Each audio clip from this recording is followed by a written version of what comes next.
This is 10-minute tips for maximum health, and today I'm talking with JJ Virgin. JJ is a board-certified nutrition specialist, board-certified in holistic nutrition, and a certified nutrition and fitness specialist, as well as a 3-time New York Times best-selling author. You've probably seen her on PBS, Dr. Oz, Rachel Ray, The Today Show, Dr. Phil, Access Hollywood, or many of her other media appearances. She's provided nutrition and training programs for a wide variety of famous faces, including CEOs, athletes, and celebrities like Gene Simmons, Ben Stiller, Taj George, Nicole Eggert, Tracy Toms, and even Superman himself, Brandon Routh. So with those kind of credentials, I'm really pleased to have JJ join us today. So welcome, JJ. Thank you. Great to be here.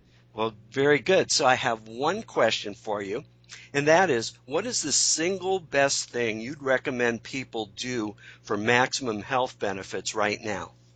Well, you know my big focus right now is on sugar, and more specifically shower impact. And having really researched this topic over the last 2 years, I am absolutely convinced that the single biggest impact that you can have on your health, but not just your health, but your life and ultimately the world in terms of health, financial gains, everything, is just to lower your sugar impact. It's that simple. So it sounds simple, but it's such an Achilles heel for so many people. What are some practical things people can do, and I say that so I don't have to admit my own addiction, that people can do to kick the sugar habit? Well, first of all, we need to look at it differently. It's not about eating no sugar. It's about knowing which to choose and which to lose. And as I dove into this, I realized that we've been looking at sugar all wrong, which has really set up the problem. The model that we currently look at sugar, the framework that we look at it with, is something called the glycemic index, which is taking a 50-gram dose of a specific food and looking how much your blood sugar rises in response to it, which would make sense if you were eating a potato, but not much sense if you were eating carrots, because you just wouldn't eat that many of them. We don't eat foods in isolation, and it also doesn't take into account the specific sugar fructose, which is the worst sugar of all because it goes straight to the liver, bypasses any satiety signals where it starts making fat and creating inflammation. So I created a new way to look at sugar that took into account how much something would raise your blood sugar in relation to how much you actually ate of it, fructose, and then I contrasted that with fiber and nutrient density so that you could see, take a food that maybe you thought was great, you'd realize how much it really is impacting you, zapping your energy, causing you to store fat, and aging you fast. And so the next step of that is to look at foods with this framework of high, medium, or low sugar impact, and then just to go through a tapering stage, because you are not the only person who feels like they are addicted to sugar. It is clearly our number one drug of choice worldwide. Little kids are not smoking and drinking. They're having juice and cookies. So we're starting this addiction at a very young age. And unless you actively go to break it, you'll be trapped. And you can't break it by just going cold turkey because it's surrounding you. You wouldn't take an alcoholic, say you're going to stop drinking, and set them up in a bar. It would be crazy. Yeah.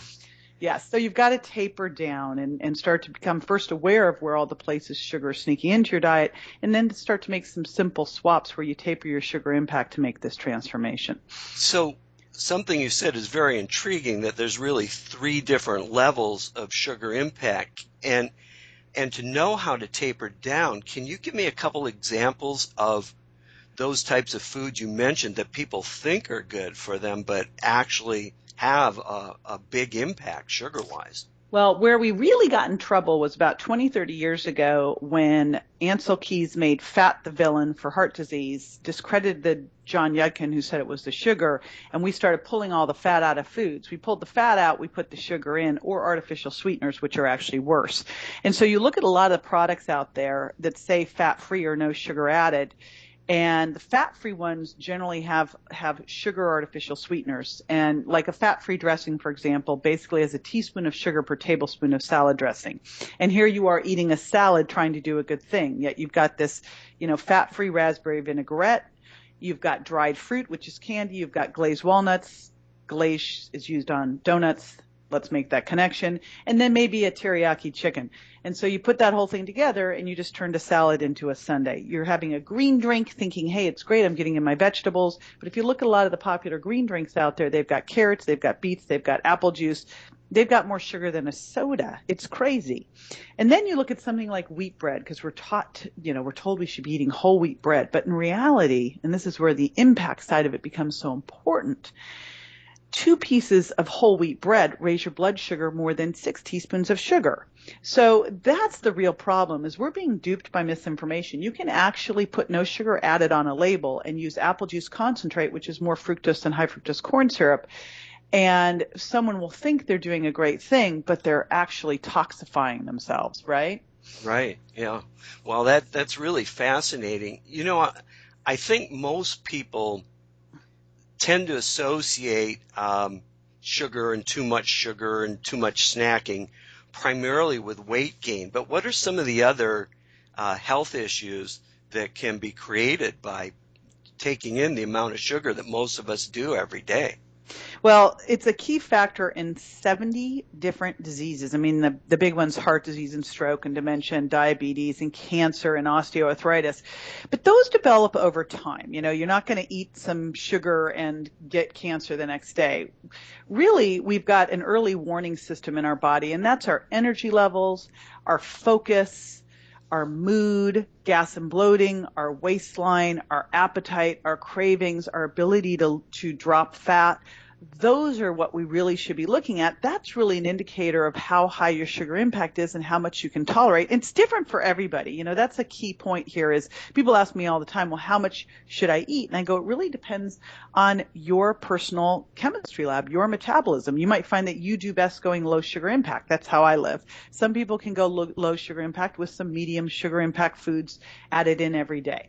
So it really depends on what works best for you, which you find out by basically tapering from high to medium sugar impact over a week or 2, depending on how you score on your sugar impact quiz, and then taking 2 weeks where you really reset your body. You get fructose as close to 0 as possible. You go to low sugar impact, and you lose your sweet tooth during that time, which is so exciting because you gain back control over sugar. And then you go back and test so that you can see how much you handle well. How's your energy? How's your focus? How's your mood? How's your waistline?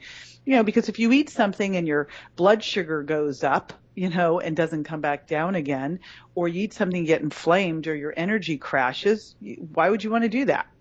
Sure. Well, that's brilliant because it really is working in the reverse order that most people think of. They want to measure the sugar impact when they're at the height of it, but your approach is to taper it off and get this solid, clean baseline and then measure from there to tell what your tolerance is. And that's very counterintuitive and very brilliant. I like it a lot. Thank you. Well, you know what it does? It empowers you to connect the dots between what you're eating and how you feel, which gives you entirely different information, because all of a sudden you go, you know what, I'm not going to have that thing. Because people ask me all the time, well, you must cheat. What do you have? And I go, I know how I feel when I eat the wheat bread, when I have that salad dressing, when I have that yogurt, and I don't like the way it makes me feel. I wouldn't go and drink 2 bottles of wine, so I'm not going to go drink that fat-free yogurt with the fruit juice sweetened stuff in it that's got more sugar than ice cream. I'm just not going to do it. I don't want to crash.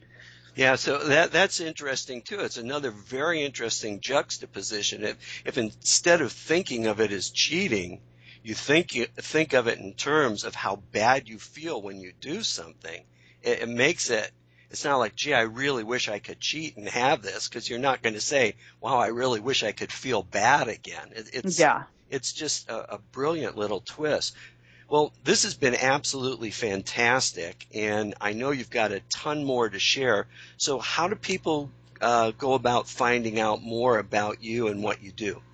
So you can go to jjvirgin.com, and I have just created a load of great free information to get you on your way, everything from my podcast to blog posts to free giveaways. So that's the easiest place to get started on your journey.